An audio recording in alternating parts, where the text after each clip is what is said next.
ደቂቃ ካለኝ አንድ ዝማሬ ዘምርና ቀጥታ ወደ መጨረሻው እንሄዳለን። ጥያቄ ካላችሁ እንቀበላለን። መልካም ጥያቄ አለን። እሺ ጥያቄ ያዙና ሰዓት ደግሞ ትይዛላችሁ።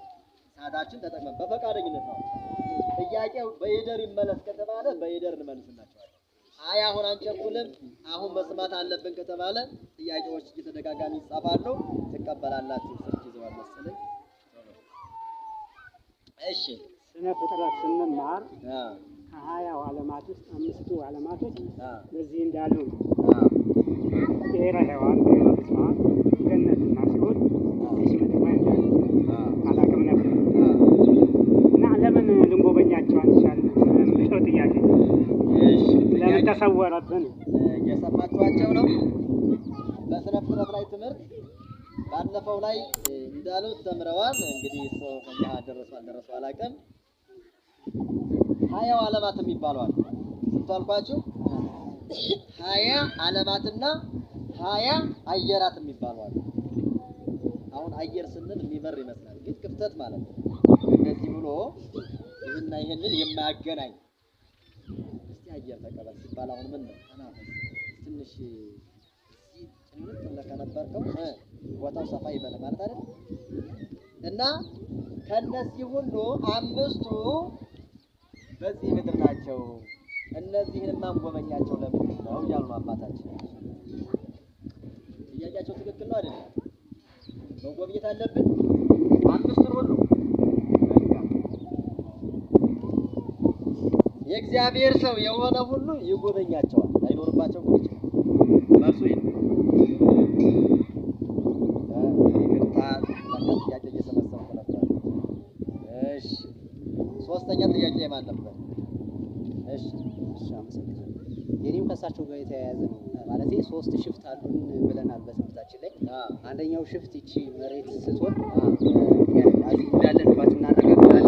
ግን ሁለቱ ገነትና መንግስተ ሰማያት በየትኛው ላይ ይኖራሉ? መልካም ጥያቄውን ሰማችሁ? ምድር አይተናታል ነው ተረድተናታል። እየተቀጠቅናት ነው፣ እየረገጥናት ነው፣ እየተኛንባትም እየተከማነንባትም ነው አይደል? ገጠር አባቶቻችን ደግሞ ያርሷታል። አርሰው ምን ያበቅሉባታል?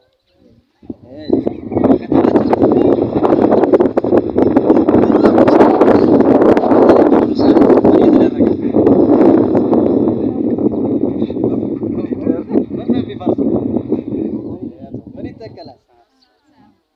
ከገበሬውና ከተማረው አካል ውጤቱ የማን ነው?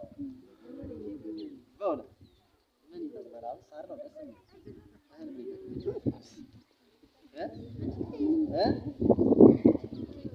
እዩላችሁ አሁን ትክክል።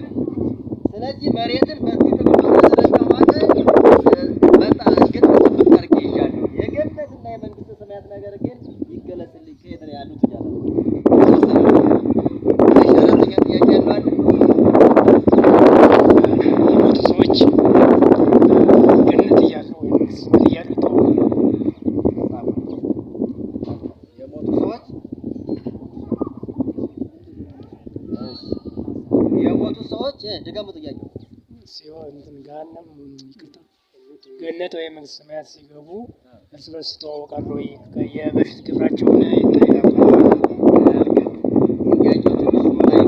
በገነት ያሉትን በመንግስተ ሰማያት በሁለቱ የሰማችሁ ነው። በሁለቱ አሁን መንግስተ ሰማያት የሚገባው ገነት የሚገባው በምን ስጦታችን ነው? በነፍስ ስጦታችን። ልዩነቱ ገነት ስንገባ በነፍስ ብቻ ነው፣ ስጋችን የለም። መንግስተ ሰማያት ደግሞ ከነ ስጋችን ነው አይደለም? ስለዚህ ይተዋወቃሉ ነው መልሱ። በምን ስለሆነ ነው? በምን ስለሆነ ነው? በነፍስ አሁን ለምሳሌ አስጆናችሁ ቅድስት አርሴማ ቤቴን ችግር አስወግጂ፣ የቤቴን ችግር ወደዛ አርቀሽ እንደው በአማላጅነትሽ ይሄን አስባለሁና ብላችሁ ለምሳሌ ትዳርታችሁ አርሴማ ስለቴን ደግሞ የዛሬ ወር ይዤ መጥቻለሁ ትላለች። ያመጣል ትላለች። ያ ስለት ደረሰ እነዚህ ሰዎች ተዋውቀዋል አልተዋወቁም? ተግባብተዋል አልተግባቡም? ተገናኝተዋል አልተገናኙም? ተገናኝተዋል። እንኳን በዛ ማለት ነው። አሁን እግዚአብሔርን ፊቱን ያየዋል አይደለ? አሁን ግን እግዚአብሔር ወይ ይቅር በለን ስንለው ይቅር ይላል አይደል? ጸሎታችን ሰምቶን ብለን አውደ ምሕረት እንመሰክራለን። ይሄ ስጋ ስለሸፈነን ማየት አንችልም። በነፍስ ግን በዛን ጊዜ እናያለን እና በጥቅሉ ይተዋወቃሉ ነው። ይተዋወቃሉ።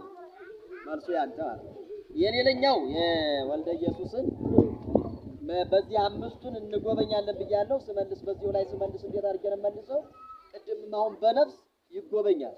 ለምሳሌ ቅዱስ ጳውሎስ እንኳን ብሔረ ብፁዓን እንኳን ብሔረ ሕያዋን ይቅርና እስከ ሶስተኛው ሰማይ ምን አለ ይላል? ተመጠቀ። ምን ይላል? ተመጠቀ ማለት ከማያልፉት ሰማያት የማያልፉት ሰማያት ካሉት እስከዛ ድረስ ሄደ ይላል። እስከዛ ድረስ ሄደ ይላል። ስለዚህ ብሔረ ለምሳሌ ብሔረ ብፁዓንን ደግሞ ስንመለከት በመጽሐፈ መነኮሳት አንድ ዘህፃን የሚባል ሽማግሌና አንድ ደግሞ ይከር የሚባል ሕፃን ተገናኙ ይላል። እየሰማችሁ ነው?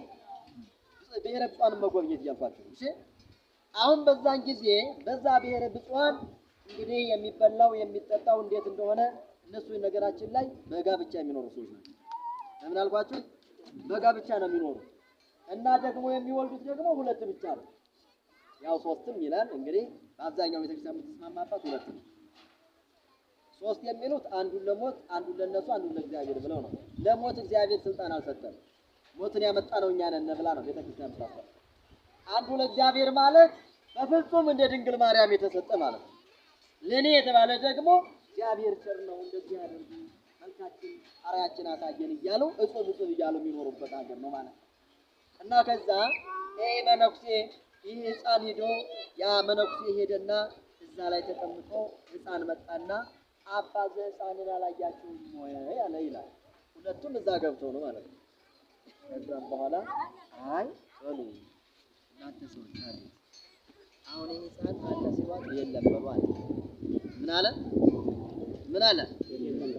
ከዛ በብሔረ ብፁዓን የሚኖሩ ሰዎች ለዛ ሕፃን መቶ ይህ ሰውዬ አባ ዘሕፃን አለ የለም ብለው በሚሰጥ እንደናንተ ሀገር የለም እንደኛ ደግሞ አሉ።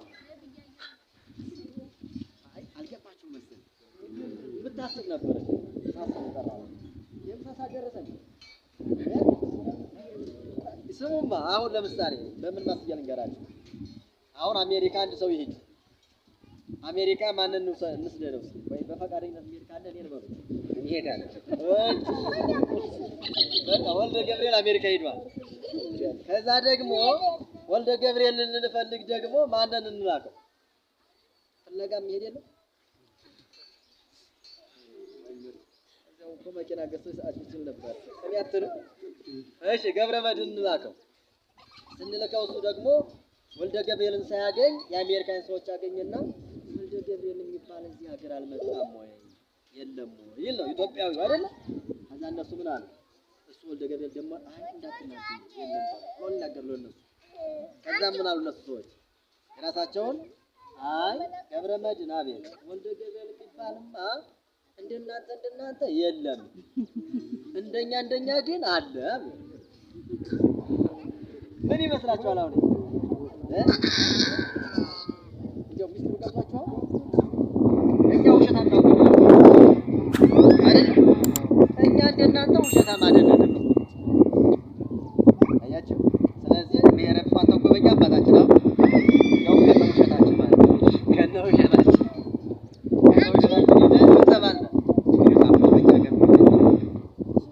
በእናንተ ሀገር ነው እንጂ ሰውየውስ አለ ከኛ ጋር ነው። እንደናንተ ግን የለም። የተነጋገሩበት የት ሀገር ነው? ብሔረ ብፁዓን። ብሔረ ሕያዋንን ስንመለከት እነ ኤልያስ ያሉበት እነ ቅዱስ ያሬድ ያሉበት እነ ቅዱስ ዮሐንስ ያሉበት ነው። ቅዱስ ዮሐንስና ደግሞ ቅዱስ ዮሐንስ አፈወርቅ ደግሞ ተገናኝተዋል።